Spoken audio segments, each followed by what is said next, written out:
আপোনালোকে চাই আছে জিটিভি আসাম। আজি আমি ডিসকাস কৰিব লৈছো নৱম শ্ৰেণীৰ গণিতৰ অনুশীলনী 2.2 আৰু এটো হ'ব বহুপদ চেপ্টাৰটোৰ পাৰ্ট 4 4 নং খণ্ড। আৰু এই ভিডিওটোত মই ইমান ডিটেইল ডিসকাস নকৰো, যিখিনি বেসিক কনসেপ্ট সেইখিনিৰ কাৰণে আগৰ ভিডিও কিটা আপোনালোকে চাই লব পাৰিব। মই ডাইৰেক্ট কোৱেশ্চন আনসাৰ বিলাক কৰি যাম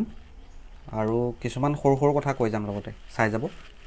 প্ৰথম প্ৰশ্নটো আহিছে 5x - 4x স্কয়াৰ + 3 এই বহুপদটোৰ মান নিৰ্ণয় কৰা যেতিয়া x =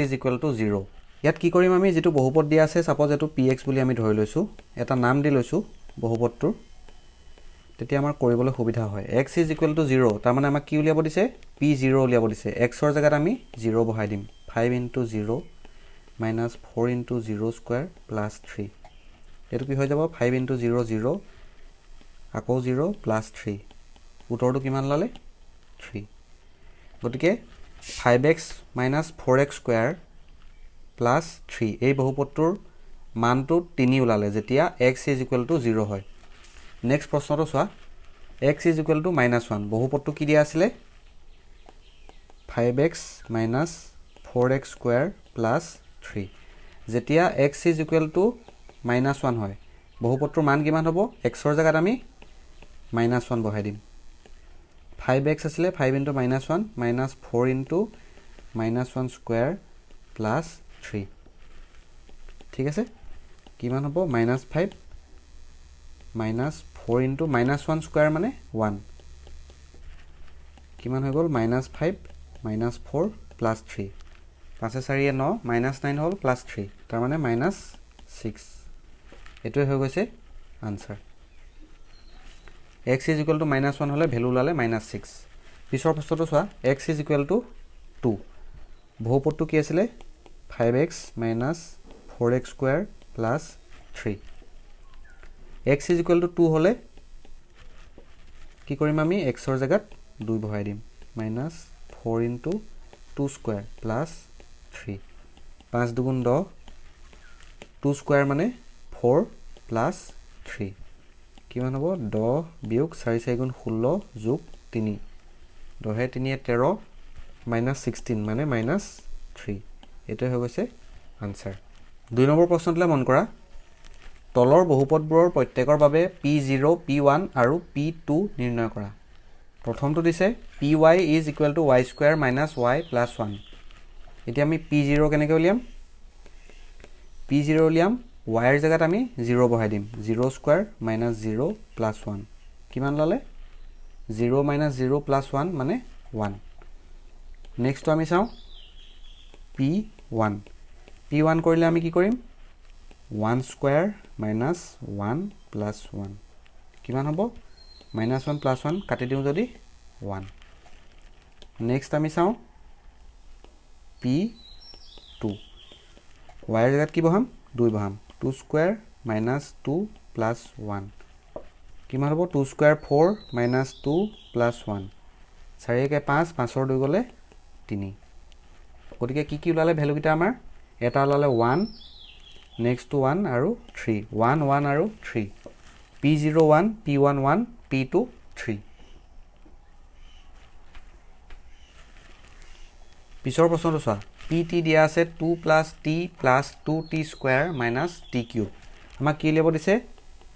p0 কি হ'ব, t ৰ জাগাত আমি 0 বহাই যাম। 2 +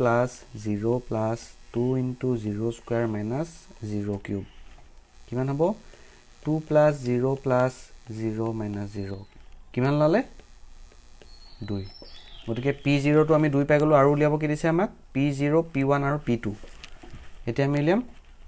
p1 কি কৰিম, আমি t ৰ জাগাত 1 বহাই দিম। 2 + 1 + 2 * 1 স্কয়াৰ - 1³ কিমান হ'ব, 2 + 1 + 1 স্কয়াৰ মানে 1 2 হৈ যাব, 1³ মানে 1 কিমান হৈ যাব, 2 1 3 2 5 ৰ 1 গলে 4 p1 পাই গলো। এতিয়া p2 উলিয়াম, t ৰ জাগাত আমি কি বহাম, 2 বহাম + 2 * 2 স্কয়াৰ - 2³ কিমান হৈ যাব, 2 + 2 + 2 স্কয়াৰ মানে 4 4 2 8 2³ মানে 8 + 8 - 8 কিমান ওলালে 4 উত্তৰকেইটা কিমান ওলালে আমাৰ p0 ওলালে 2 p1 ওলালে 4 আৰু p2 ওলালে 4 পিছৰ প্ৰশ্নটো চোৱা px = x কিউব প্ৰথমতে আমাক উলিয়াব লাগে p0 মানে x ৰ জাগাত আমি 0 বহাম 0 কিউব 0 p1 x ৰ জাগাত 1 বহাম 1 কিউব 1 p2 x ৰ জাগাত কি বহাম 2 2 কিউব মানে 8 সিম্পল ভ্যালু কিটা ওলাই গল 0 1 আৰু 8 এটো হৈছে আনসাৰ পিছৰ প্ৰশ্নটো চোৱা px = x - 1 x + 1 এতিয়া এটো a + b a - b ফৰ্মুলাত আছে পূৰণ কৰি লম প্ৰথমতে a² - b² মানে কিমান হ'ব x² - 1 বলো আমাক কৰিবলৈ সুবিধা হ'ব কি কৰিম এতিয়া p1 উলিয়াম p1 কৰিলে কি কৰিম x² - 1 তাত আমি x ৰ জাগাত 1 বহাই দিম 1² - 1 মানে 0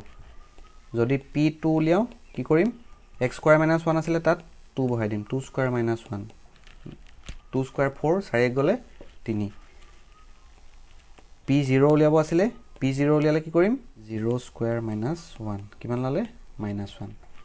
p0 উলালে -1 p1 0 আৰু p2 3 মানে -1 0 3 পিছৰ প্ৰশ্নটোলৈ চোৱা কাখত উল্লেখিত মানবোৰ বহুপত্ৰৰ শূন্য হয় নে নহয় সত্যাপন কৰি চোৱা এতিয়া চোৱা বহুপত্ৰৰ শূন্য হয় নে নহয় আমি কেনেকৈ সত্যাপন কৰিছিলো যদি x ৰ এই ভ্যালুটোৰ কাৰণে px বহুপত্ৰৰ মানটো শূন্য হয় তেতিয়া হলে আমি কি ক'ব পাৰো যে এই ভ্যালুটো এই বহুপত্ৰৰ কাৰণে এটা শূন্য এটা চাই যাবা কেনে কৰিম আমাক দিয়া আছে px = 3x + 1 আমি সত্যাপন কৰিবলৈ কি কৰিব লাগিব p -1/3 উলিয়াব লাগিব তাৰ মানে x ৰ ভ্যালুটো -1/3 আছে তো হেতু আমি বহাই দিছো কি হ'ব x ৰ জাগাত আমি -1/3 বহাম 3 নে কটা কটি যাব কিমান হল -1 + 1 কিমান লালে 0 যেতিয়া px = 0 হল x ৰ এই ভ্যালুটোৰ কাৰণে তেতিয়া হলে কি ক'ব পাৰো যে x = 1/3 এই বহুপত্ৰৰ শূন্য হয় পিছৰটো একে ধৰণে কৰিম আমি কি উলিয়াম p 4/5 উলিয়াম x ৰ জাগাত আমি কি বহাম 4/5 মাইনাস পাই 5 5 কটা কটি গল 4 - পাই ইয়াৰ ভ্যালু 0 হয় জানো এটো not equal to 0 গতিকে কি ক'ব পাৰো আমি যে x = 4/5 প্ৰদত্ত বহুপত্ৰৰ শূন্য নহয় আমাক শূন্য হয় নে নহয় হেতু সত্যাপন কৰিব দিছে আমি কি পালো শূন্য নহয় পিছৰ প্ৰশ্নটো চোৱা px = x² - 1 আমি প্ৰথমতে কি উলিয়াম x ৰ দুটা ভ্যালু দিয়া আছে দুইটা বেলেগ বেলেগকে কৰিছাম আমি প্ৰথমতে p1 উলিয়াম 1² - 1 0 গতিকে 1 টো কি হয় শূন্য হয় এতিয়া চোৱা p - 1 টো যদি আমি উলিয়াও -1² - 1 কিমান হ'ব -1² মানে 1 - 1 = 0 গতিকে কি হয় -1 টো এই বহুপত্ৰৰ শূন্য হয় গতিকে এই দুটা ভ্যালু 1 আৰু -1 দুইটাই এই বহুপত্ৰৰ শূন্য হয় পিছৰ প্ৰশ্নটো চোৱা px = x + 1 x - 2 প্ৰথমতে আমি কি কৰিম p -1 উলিয়াম এটা ভ্যালু দিয়া আছে -1 p -1 উলিয়ালে কি হ'ব -1 + 1 ব্ৰেকেটৰ ভিতৰত -1 - 2 এটো কিমান হ'ব 1 ৰ 1 গলে 0 0 ৰ লগত এফালে -3 কিমান হ'ব